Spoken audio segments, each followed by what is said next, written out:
तो guys today's topic is informalisation of Indian workforce. यहाँ तक हमने कंप्लीट कर लिया था। अभी तक किसी ने डाउट पूछा नहीं। आई होप कोई डाउट होगा नहीं, अगर होगा तो आप मेरे से पूछ लेना। इनफॉर्मलाइजेशन ऑफ इंडियन वर्कफोर्स, इसका मतलब होता है कि जो हमारे देश में जितने भी लोग काम कर रहे हैं, वर्कफोर्स मतलब जो काम कर रहे हैं और जो काम करना चाहते हैं, उनको इनफॉर्मलाइज करना, उनको फॉर्मल से इनफॉर्मल सेक्टर में लेके आना। अब पहले सबसे पहले इम्पॉर्टेंट बात ये बनती है कि इनफॉर्मल सेक्टर क्या होता है और फॉर्मल सेक्टर क्या होता है। ठीक है, तो उसके लिए पहले आप नेक्स्ट पेज देखो, यहाँ पे आपको पता लग जाएगा कि what is informal sector and what is formal sector. तो उसके हिसाब से आपको पता लग जाएगा। Formal, all the public enterprises and private establishment which में एम्प्लॉय 10 और more hired workers are called formal sector. कि जिस पब्लिक सेक्टर, पब्लिक कंपनी या प्राइवेट, दोनों, देखो पब्लिक भी है एंड प्राइवेट भी है, पब्लिक चाहे पब्लिक हो चाहे प्राइवेट हो, जिसमें 10 या 10 से ज़्यादा लोग काम कर रहे हैं, उसे हम फॉर्मल सेक्टर में माना जाता है। और इनफॉर्मल सेक्टर वो फैक्ट्रियाँ, वो कंपनियाँ, वो दुकानें, इसमें प्राइवेट आ जाते हैं, जिसमें लेस देन 10 बंदे काम करते हैं, वो इनफॉर्मल सेक्टर है। मतलब अगर मान लो मेरी एक शॉप है, मेरी शॉप में 5 बंदे काम करते हैं, तो मैं इनफॉर्मली एम्प्लॉयड कर रहा हूँ उनको, या खुद भी इनफॉर्मली सेल्फ एम्प्लॉयड हूँ। फॉर्मल का मतलब 10 या 10 से ज़्यादा, मेरी कंपनी लिस्टेड होगी। ये 10 का के चक्कर क्या है, अगर जो बच्चे अकाउंट्स में है और अकाउंट्स में आपका जो बुक 2 है, जिसमें शेयर डिबेंचर वगैरह आप पढ़ोगे, या बिजनेस स्टडीज़ में भी आपने 11th में पढ़ा होगा कि एक लिस्टिंग होती है शेयर मार्केट में। तो जो कंपनी के 10 से ज़्यादा एम्प्लॉय होते हैं, वो अपने आप को शेयर इशू के लिए अप्लाई कर सकती है, तो वो पब्लिक फॉर्मल सेक्टर में माना जाता है उसको। तो इनफॉर्मल सेक्टर ये हो गया। अब now what is informalisation of workforce, कि वर्कर्स को फॉर्मल सेक्टर में से इनफॉर्मल सेक्टर में क्यों धकेला जाता है, इसको बोला जाता है इनफॉर्मलाइजेशन ऑफ वर्कफोर्स। कौन सी चीज़ है, देखो पीछे का कुछ भी मार्क नहीं करना, सीधा यहीं से स्टार्ट करना है। इनफॉर्मलाइजेशन का पहले मतलब मार्क कर लो। Informalization of workers refers to situation where proportion of workforce in informal sector to the total workforce increases. मतलब इनफॉर्मल सेक्टर में जितने बंदे काम कर रहे हैं वो इंक्रीज़ हो रहे हैं, फॉर्मल के मुकाबले इंक्रीज़ हो रहे हैं। मतलब इनफॉर्मल के बंदे ज़्यादा हो जाएंगे फॉर्मल सेक्टर से, उसको हम बोलते हैं informal sector workforce, informalisation of workforce. अब इनकी अपनी फीचर्स क्या है, क्योंकि ये डिफरेंस है, difference of formal and informal, और ये इंपॉर्टेंट क्वेश्चन है, ये आता है, कई बार आ रखा है। इनको कुछ बेनिफिट्स मिलते हैं जो इनको नहीं मिलते। Workers who work in such establishments are known as formal sector workers. Formal workers enjoy social security benefit, जैसे provident fund, pension, travelling allowance, home allowance वगैरह वगैरह, इनको लोन्स भी इजीली मिल जाते हैं। लेकिन और earn more than those who are informal, मतलब फॉर्मल वाले बंदे की इनकम या सैलरी भी ज़्यादा होती है इनफॉर्मल के मुकाबले, और इनके social security benefits, pension, provident सब मिलता है इनको। Next, the government protects them in various ways through its labour laws and can form trade unions. इनकी फैक्ट्री में बड़े बड़ी ट्रेड यूनियंस बन जाती हैं। ट्रेड यूनियंस होती है कि बहुत सारे वर्करों का एक यूनियन बन गया और उनका एक लीडर होगा जो उनकी बात रख सके। अगर उनकी लेबर्स की बात नहीं मानी जाएगी तो वो स्ट्राइक कर देते हैं, या मिलजुल के एकता दिखाते हैं। तो जो कंपनी के जो हायर लेवल, जो टॉप लेवल मैनेजमेंट, उनको बात के लिए मनवा लेते हैं किसी तरीके से, या उनकी कोई भी प्रॉब्लम है, उनको कुछ चाहिए, उनकी कोई डिमांड्स है, तो वो अपनी यूनियन के थ्रू अपनी डिमांड को रख सकते हैं। लेकिन इनफॉर्मल में ऐसा होता नहीं, कि 10 से कम एम्प्लॉयज़ है, क्या यूनियन बनाएंगे, क्या डिमांड रखेंगे, मालिक की मर्ज़ी बात माने या ना माने। दूसरी बात, इनको प्रोटेक्शन मिलती है अलग अलग तरीके से। फॉर एग्जांपल इंश्योरेंस मिल जाती है इनको, लाइफ इंश्योरेंस मिलती है, हेल्थ इंश्योरेंस मिलती है कि बीमार होंगे, एक्सीडेंटल इंश्योरेंस मिलती है, तो कई तरह से। और लेबर लॉज भी हैं जो फॉर्मल सेक्टर, अगर देखो किसी लेबर का एक्सीडेंट हो गया फैक्ट्री में काम करते करते, तो उसको एक कंपनसेशन मिलती है उसकी फैमिली को, कि भाई इसका इलाज हो। अगर वो कंपनी उसका इलाज का खर्चा नहीं उठाती, और अगर कंपनी मुकर जाती कि हाँ हम तो भाई इसको नहीं उठाएंगे, तो लेबर लॉज बने हुए हैं। वो जो लेबर है जिसको चोट लगी है, या उसकी फैमिली मेम्बर लेबर कोर्ट में जाके उस कंपनी के खिलाफ, उस मालिक के खिलाफ कंप्लेंट फाइल कर सकता है। बट शर्त क्या है कि वो फॉर्मल एम्प्लॉयड होना चाहिए। तो ये बेनिफिट मिल जाते हैं लेबर्स को कि वो अपनी आवाज़ उठा सकते हैं ट्रेड यूनियंस के थ्रू, लेबर लॉज में कंप्लेंट करके, और उनका इंश्योरेंस वगैरह की वेरी प्रोटेक्शन मिलती है। जॉब सिक्योरिटी भी इनकी पक्की हो जाएगी, उनको एक प्रॉपर लीगल एग्रीमेंट मिलता है, लीगल कॉन्ट्रैक्ट मिलता है इनको, जॉब कॉन्ट्रैक्ट मिलता है जिसमें इनकी लिखी होती है कि भी 10 साल, 3 साल, 5 साल, तो 1 साल के लिए इनका जॉब पक्की है। However, the organized sector provides work to just 7% of total workforce। पर ये जो फॉर्मल सेक्टर है, ऑर्गेनाइज्ड हो या फॉर्मल एक ही बात है, फॉर्मल सेक्टर है, पूरे देश का जितना आदमी बंदा काम कर रहा है उसका सिर्फ और सिर्फ, ये इंपॉर्टेंट है, ये नंबर याद कर लेना, सिर्फ और सिर्फ 7% लोगों को एम्प्लॉयमेंट दिए। मतलब पूरे देश में अगर 1 करोड़ बंदा काम करना चाहता है तो उसमें से सिर्फ 7,000 बंदे काम कर रहे होंगे, 7% ओनली। ठीक है, आगे चलते हैं। मतलब 100 में से 7 बंदों को ये एम्प्लॉय करता है, बाकी 93 बंदे इनफॉर्मल में एम्प्लॉयड होते हैं। अब इसके हमने बेनिफिट्स पढ़ लिए, अब इसके ऊपर पढ़ते हैं क्योंकि यही आपके डिफरेंस के पॉइंट बनेंगे। प्राइवेट सेक्टर वो होती है, प्राइवेट सेक्टर इनके अंदर 10 से कम बंदे काम करते हैं, उसको इनफॉर्मल सेक्टर बोलते हैं। ये ऑर्गेनाइज तो अनऑर्गेनाइज्ड, फॉर्मल तो informal. Workers who work in such area known as informal sector worker, for example farmers, agriculture वगैरह वगैरह, छोटे छोटे दुकानें, छोटी छोटी फैक्ट्रियाँ, छोटी छोटी बाकी खेती बाड़ी का काम हो गया एग्रीकल्चर का। It also includes all non farm casual wage worker, जो फार्मिंग नहीं भी करते लेकिन कैजुअल वेज वर्कर हैं, जो दिहाड़ी पे मजदूरी काम करते हैं। Who work for more than 1 employer such as construction, वही दिहाड़ीदार मजदूर बंदे हो गए, हेड लोड, जो सामान लोडिंग एंड लोडिंग का काम करते हैं, जिनको मोर देन 1 एम्प्लॉयर का मतलब कि इनका कोई फिक्स मालिक नहीं होता। कभी कहीं पे काम मिल गया, 1 महीने के लिए यहाँ काम कर लिया, 1 महीने के लिए कहीं और काम मिला, वहाँ काम कर लिया। अगला आता है in India 90% employment is found in unorganised. तो मैंने आपको पहले बताया कि 7% यहाँ पे है, तो 93% तो 90% लिखा हुआ है, तो ये नंबर भी आपको याद करना है। ठीक है, तो स्मॉल फार्म्स वगैरह वगैरह।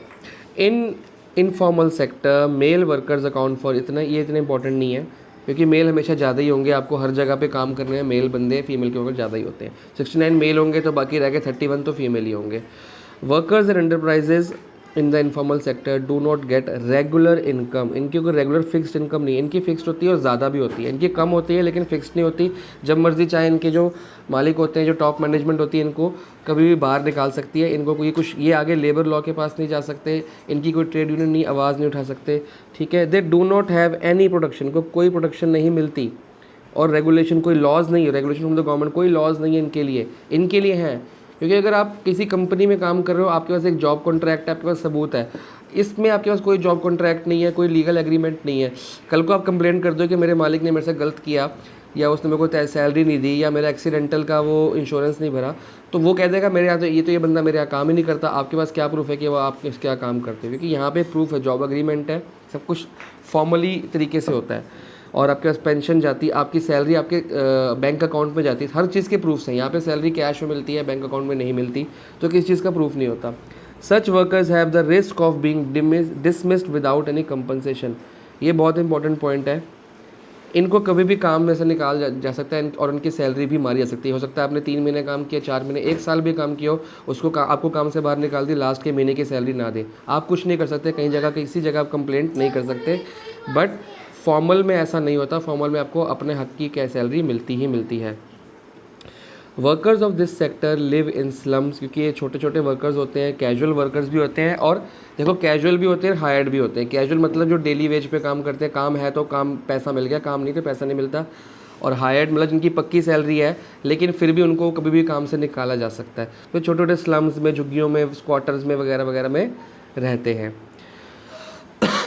Informal sector uses the outdated technology, do not maintain any accounts, इनकी कोई खास बुक्स ऑफ अकाउंट नहीं होती, कोई इन्होंने अपना खाता वगैरह, कोई सीए वगैरह नहीं हायर किया होता, कोई इनकी मशीनरी वगैरह भी छोटी मोटी फैक्ट्री लगाई होती है, तो आउटडेटेड मशीनरी, पुरानी सस्ती मशीनरी लगाई होती है, क्योंकि छोटा सा काम होता है। तो अगर आपको डिफरेंस आए तो अब ये 4 पॉइंट्स और इसमें से 3-4 पॉइंट्स कोई भी बना के आप लिख सकते हैं। डिस्ट्रीब्यूशन हमने पढ़ लिया कि भाई 7% यहाँ पे है और 90% यहाँ पे है, तो ये ऑलरेडी डिस्ट्रीब्यूशन की बात आ गई है, ये सब करने की ज़रूरत नहीं। नंबर्स हैं, ये भी आपके नंबर्स ही हैं, ठीक है, तो ये सब करने की कोई ज़रूरत नहीं है, सीधा आ जाओ। Realising the importance of informal sector due to the failure of formal sector in generating employment. Formal sector में ज़्यादा एम्प्लॉयमेंट की अपॉर्चुनिटीज़ नहीं मिल रही, क्योंकि एक बंदा अगर काम पे लगा है इसमें, तो वो सालों साल जब तक रिटायर नहीं होगा तब तक वो काम करता रहेगा, उसको बाद में पेंशन भी मिलेगी उसको, प्रोविडेंट फंड मिले, ग्रेचुइटी, सब कुछ मिलता है। तो एक बंदा अगर पब्लिक कंपनी में या गवर्नमेंट कंपनी में या प्राइवेट में ही लगा लो अच्छी कंपनी में, तो वो सालों साल काम करता है। इसमें वैकेंसी इसलिए कम निकलती है, ठीक है।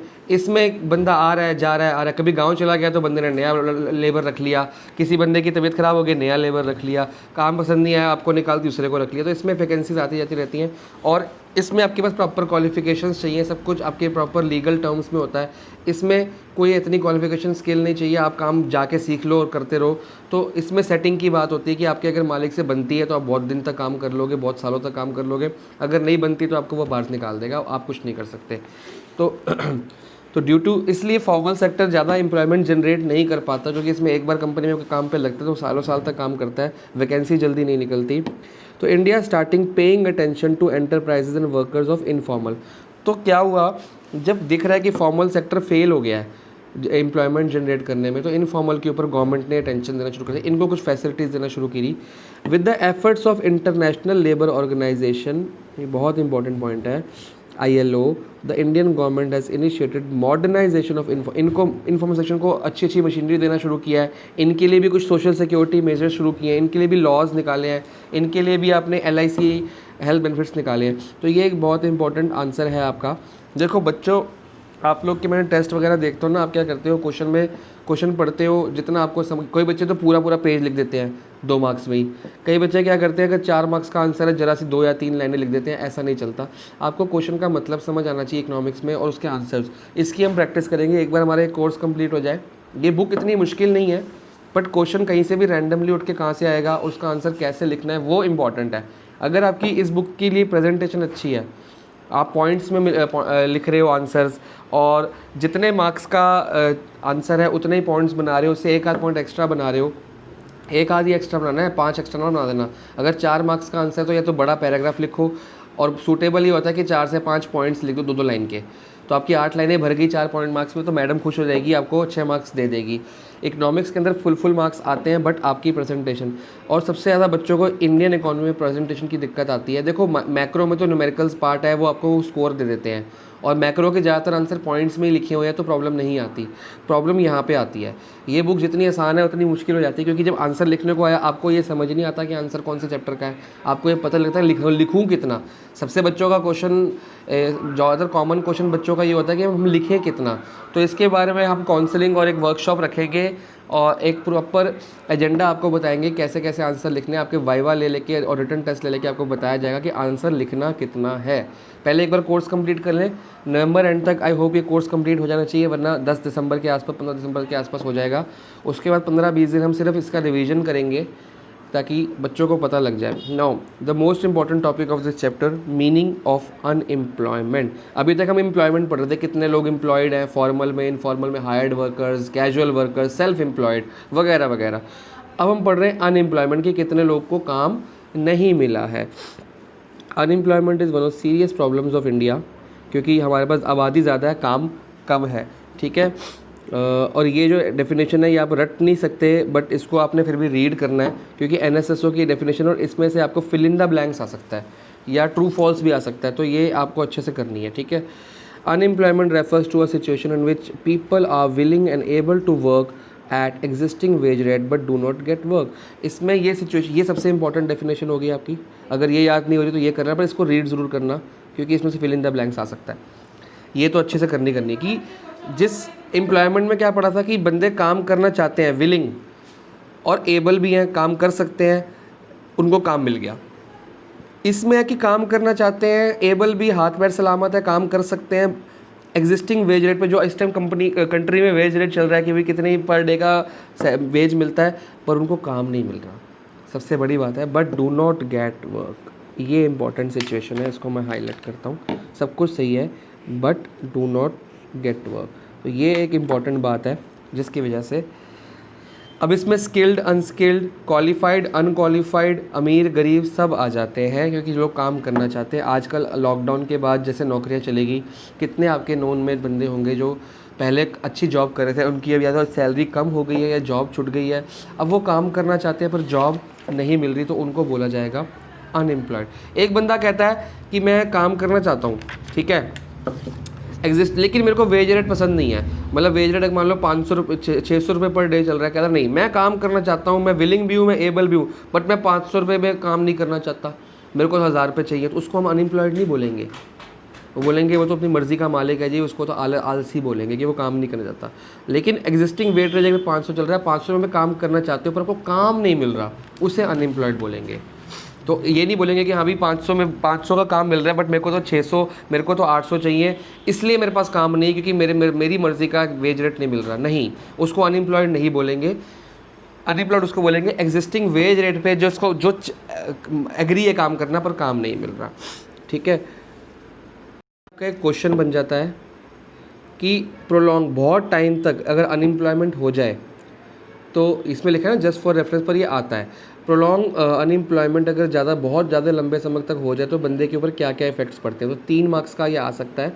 तो क्या क्या इफ़ेक्ट्स पड़ते हैं, अगर बहुत लंबे टाइम तक मान लो 1 साल हो गया, 1.5 साल हो गया, बंदे को काम नहीं मिल रहा, तो इसका मतलब हो गया कि हमारे देश में यूटिलाइजेशन ऑफ ह्यूमन रिसोर्स ढंग से नहीं हो रही, इनएफिशिएंट यूज़ हो रहा है। मतलब बंदे हैं काम करने को पर काम नहीं मिल रहा, इसका मतलब लोअर प्रोडक्शन देश की, इसका मतलब lower standard of living of people. Simple सी बात है, काम नहीं मिल रहा। Unemployment also adversely affects the moral of worker. हमारा जो आत्मविश्वास है, जो मोटिवेशन है, टूट जाती है यार। हम फिर अपने आप को बड़ा डिप्रेस फील करते हैं कि हम तो किसी लायक ही नहीं, हमें काम नहीं मिल रहा। हमारा मोरल, क्योंकि जब काम मिलेगा भी ना, इंटरव्यू देने जाएंगे तो बड़े कच्चे मन से जाएंगे, पता नहीं काम मिलेगा कि नहीं मिलेगा। जो हमारा कॉन्फिडेंस है वो ख़त्म हो जाता है। वही बात लिखी हुई है सेल्फ कॉन्फिडेंस के बारे में। वर्कर में ऑल्सो लूज स्किल। अब मैं 1.5 साल से खाली, पहले मशीन पे काम करता था, मशीनें चला के मैं स्किल था, 1.5 2 साल 3 साल हो गए मैंने मशीन नहीं चलाई। मेरी स्किल, मैं उतना जितना पहले स्किल्ड था, अभी भी ये तो है नहीं कि भूल गया हूँगा, पर लेस मेरी स्किल्स कम हो गई होंगी, कुछ गलतियाँ कर दूँ मैं दोबारा जो मैं पहले नहीं करता था। तो बहुत दिनों बाद मशीन को हाथ लगाऊंगा तो हो सकता है कि चोट वोट लग जाए, कुछ भी हो सकता है। तो मैं अपनी स्किल भूल सकता हूँ, अपने कुछ जो मेरे छोटे छोटे ब्रीफ से छोटे छोटे पॉइंट्स होते हैं कि जो मेरे को ध्यान रखने होते हैं मेरी स्किल में, वो मैं क्या पता भूल जाऊँ। मान लो मैं आपको पढ़ाता हूँ, अब मैं कॉन्टीन्यूटी में 8-10 साल से पढ़ा रहा हूँ, तो मेरे को पता है कि कौन सी चीज़ फास्ट पढ़ानी है, कौन सी स्लो पढ़ानी है, किस चीज़ पर ज़्यादा फोकस करना है। मान लो मैं 5 साल नहीं पढ़ाता, 5 साल का एकदम से पढ़ाना शुरू करता हूँ, तो जो मेरी स्पीड ऑफ टीचिंग होगी वो कम हो जाएगी, स्लो हो जाएगी। और डिटेल में अब मैं पढ़ा पाता हूँ, डिटेल में नहीं पढ़ा पाऊँगा, पढ़ के पढ़ाना पड़ेगा। तो ये स्किल ख़त्म हो जाती है, कम हो जाती है। वर्क हैबिट्स भी कम हो जाएंगी, क्योंकि आपको काम करने की आदत नहीं भी। अब 3 साल से घर पे बैठे हो, एकदम से आपको डेली सुबह उठ के 9 बजे काम पे, 8 बजे काम पे जाने की आदत नहीं रही, थोड़ी सी प्रॉब्लम आती है। तो ये 3 मार्क्स का आंसर आपको आ सकता है, क्योंकि हम बोर्ड्स में हैं, बोर्ड्स में हमको रिस्क नहीं लेना। ठीक है, unemployment is temporary even in India. इसको टेम्परेरी मानते हैं, बट ये परमानेंट हो रखी है, क्योंकि ऐसा कोई भी हमारा इलेक्शन नहीं है जब अनएम्प्लॉयमेंट का मुद्दा नहीं है। मतलब 70-80 साल से हम देश आज़ाद है, तो अनएम्प्लॉयमेंट हमारे देश में परमानेंट है। इसको छोड़ो, सोर्सेज ऑफ अनएम्प्लॉयमेंट पढ़ते हैं फटाफट से, फिर बाकी अगली क्लास में। Sources of 3 sources of unemployment का डाटा हमको मिलता है कि कहाँ से पता लगता है कि सबसे पहली बात सेंसस। इंडिया में देश की सेंसस जो पूरे हर बंदे की रिपोर्ट लेती है, कौन बंदा काम पे है, कौन बंदा काम पे नहीं, किस घर में कितने लोग रह रहे हैं, ये हमने 11th के अंदर पढ़ा था। NSSO सैंपल सर्वे करती है, सैंपल्स भी हमने पढ़े थे कि अगर 1000 बंदों के बारे में डाटा चाहिए तो हम 1000 की जगह खाली 200 बंदों का सैंपल ले लेंगे, उसी के हिसाब से एवरेज निकाल लेते हैं। 11th में पढ़ाया था। डायरेक्टरेट जनरल डीजेट होता है एक ऑर्गेनाइजेशन है जो डाटा कलेक्ट करती है एम्प्लॉयमेंट के बारे में, सिर्फ एम्प्लॉयमेंट के बारे में पता लगता है। तो ये आपको डाटा कलेक्ट करके देती है। आपको सिर्फ नाम याद करने, पूरी डिटेल याद नहीं करनी, नाम और फुल फॉर्म पता होना चाहिए। ठीक है, अब कितने तरह की अनएम्प्लॉयमेंट इस देश में होती है? हमारे देश में होती है 3 तरह की, डिसगाइज्ड, सीजनल, ओपन। अनएम्प्लॉयमेंट में क्या आ सकता है क्वेश्चन? एक तो डेफिनेशन, और उसके बाद सीधी उठ के टाइप्स। ये इंपॉर्टेंट नहीं है, ये इंपॉर्टेंट नहीं है, पर पढ़ना है, ये इंपॉर्टेंट है। ठीक है, टाइप्स ऑफ अनएम्प्लॉयमेंट। सबसे पहली डिसगाइज्ड। देखो जैसे वर्ड नाम डिसगाइज का मतलब छुपा हुआ, हिडन। ठीक है, छुपी अनएम्प्लॉयमेंट कैसी? Refers to state in which more people are engage in work than really needed. मेरी एक फैक्ट्री है या मेरा एक खेत है, मान लो मेरे खेत में मेरी फैमिली के सारे मेंबर काम करते हैं। ज़रूरत है मेरे खेत में 5 बंदों के काम करने की, मेरी फैमिली में 8 बंदे हैं, अब उनको काम नहीं मिल रहा, वो 8 के 8 काम कर रहे हैं। ज़रूरत 5 की थी, काम कर रहे हैं 8। तो ये जो 3 बंदे हैं, ये जो 3 बंदे, ये मेरे एक्स्ट्रा है, ये मेरे एक्स्ट्रा बंदे हैं। तो ये 3 बंदे मेरे हिडन अनएम्प्लॉयड है या डिसगाइज्ड अनएम्प्लॉयड है। क्यों? क्योंकि ये 3 बंदे की ज़रूरत नहीं है, मेरे को ज़रूरत सिर्फ 5 बंदों की है, और 5 बंदे से मेरा काम सही से चल सकता है। मैंने फालतू रखे हुए कि ये 3 बंदे जो एक्स्ट्रा मेरे घर पे, इनको कोई काम नहीं मिल रहा था, ये बेचारे चलो काम नहीं मिल रहा, चलो यहीं पे हेल्प करा दे, इनकी ज़रूरत तो है नहीं। अगर ये बाहर इनको काम मिलता तो ये बाहर से एक्स्ट्रा इनकम कमा के लाते। मान लो ये 5 बंदे मिलके 10,000 रुपये महीना कमा रहे हैं और ये 3 बंदों को भी एक्स्ट्रा काम मिल गया, ये भी 30,000 रुपये महीना लेके आते हैं, तो मेरी फैमिली इनकम कितनी आ जाती? 40,000 रुपये आ जाती। लेकिन अब मेरी फैमिली इनकम 10 की 10,000 ही आ रही है, चाहे 8 बंदे काम कर रहे हो। तो ऐसी सिचुएशन जिसमें फालतू बंदे लगे हों, उनके फालतू लगने से आपकी इनकम नहीं बढ़ रही। एक मशीन पे अगर एक मशीनरी है, उस पर अगर 4 बंदों की ज़रूरत है, ठीक है, आपने उस मशीन पे 4 की जगह रखे हुए हैं 6 बंदे, मशीनरी की प्रोडक्शन तो उतनी ही होगी ना डेली जितनी होती है। ऐसा तो है नहीं कि 4 की जगह 6 बंदे रख दो उस पर, वो आपको ज़्यादा काम करके दे देंगे। कैसे करके देंगे? मशीनरी की कैपेसिटी तो उतनी ही उतनी है, वो तो बढ़ नहीं सकती। तो 4 रखो, 6 रखो, 10 रखो, 15, यहाँ 100 बंदा रख दो आप, मशीनरी तो उतना ही सामान निकाल के देगी ना आपको। तो फालतू बंदे अब जितने मर्जी रखो, प्रोडक्शन नहीं बढ़ा के देंगे। तो ये जो फालतू बंदे अगर ये कहीं और काम करें तो इनको ये प्रोडक्शन बढ़ा के देंगे, काम भी करेंगे, सैलरी भी लेके आएंगे एक्स्ट्रा। तो इसको कहते हैं छुपी हुई, मतलब हमें दिख रहा है कि यार ये 3 बंदे काम पे लगे हुए हैं, हमें प्रॉपर दिख रहा है, हम बोलेंगे हाँ काम पे। अगर आपको बोले इन 3 बंदों से पूछा जाए कि भैया आप एम्प्लॉयड हो कि अनएम्प्लॉयड, बेरोजगार हो कि आपको काम मिला हुआ है, सीधे बोले हम तो काम करते हैं, हम तो फैक्ट्री में लगे पड़े, हम तो खेतों में लगे पड़े। पर क्या इनके लगने से कोई एक्स्ट्रा इनकम आई? नहीं, ये एक्स्ट्रा लगे हुए हैं।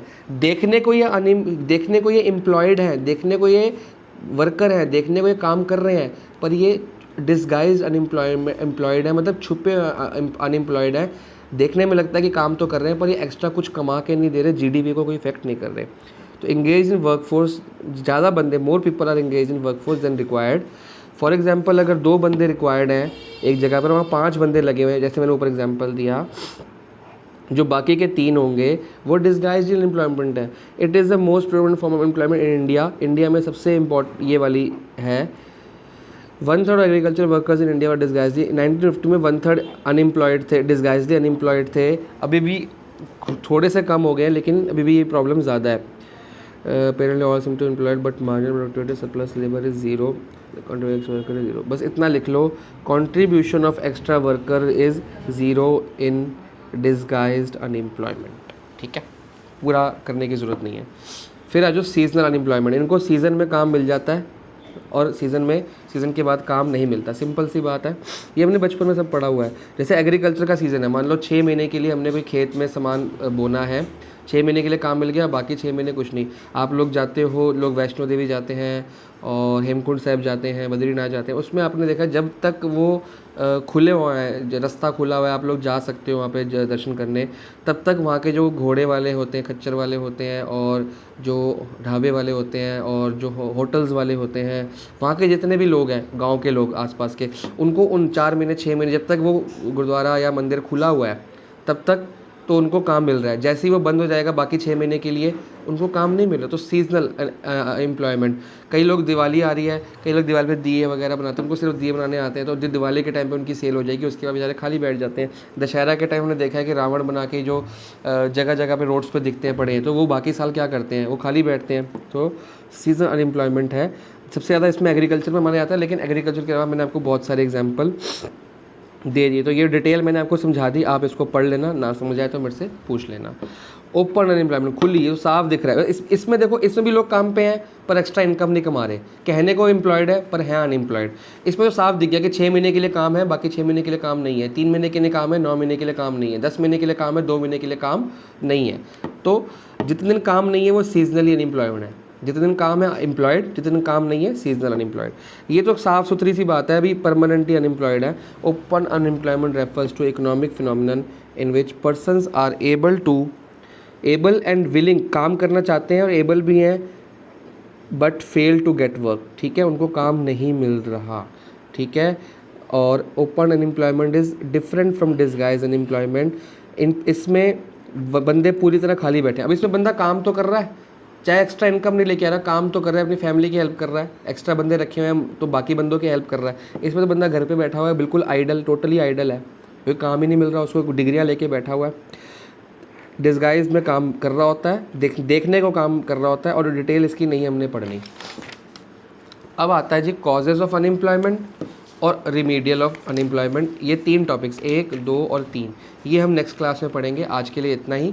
बहुत सिंपल सी बात है कि किस चीज़ से अनएम्प्लॉयमेंट होती है और उसको ठीक कैसे किया जाए, ये नेक्स्ट क्लास में डिटेल में पढ़ेंगे। और आज की वीडियो में आपको जो भी समझना है प्लीज़ मेरे को मैसेज कर दो, स्क्रीनशॉट भेज दो उस टॉपिक का हाईलाइट करके, या वैसे आप मेरे से पूछ सकते हो। प्लीज़ जितने आपको डाउट्स हैं आप पूछा करो, थ्योरी पार्ट है। इंटरेक्शन में चाहता था हो जाए, पर कईयों का नेटवर्क प्रॉब्लम आती है तो इंटरेक्शन नहीं हो पाती। तो प्लीज़ आप जितने डाउट्स आप पूछोगे आपके और ज़्यादा कंसेप्ट क्लैरिटी आएगी, क्योंकि बोर्ड्स बिल्कुल नियर बाय है। Please please please please please पढ़ना शुरू कर दो, पढ़ना शुरू कर दो। मैंने बहुत सारे बच्चों को देखा नहीं पढ़ रहे घर पे, वो पढ़ना शुरू कर दो। ये अक्टूबर, नवंबर और दिसंबर ये 3 महीने हैं पढ़ने के। दिसंबर के बाद प्री बोर्ड्स, प्री बोर्ड्स के बाद बोर्ड्स, सिर्फ आपको पेपर देते रह जाओगे, तैयारी नहीं हो पाएगी। अभी पढ़ोगे तो प्री बोर्ड भी अच्छा चला जाएगा और बोर्ड्स भी। प्लीज़ प्लीज़ प्लीज़ रिक्वेस्ट है, पढ़ना शुरू कर दो। मैं तो थोड़े दिन और बोलूँगा, फिर बोल के चुप हो जाऊँगा, फिर मैं बोलूँगा पढ़ रहे हो पढ़ो, नहीं पढ़ना ना पढ़ो। तो प्लीज़ पढ़ना शुरू कर दो।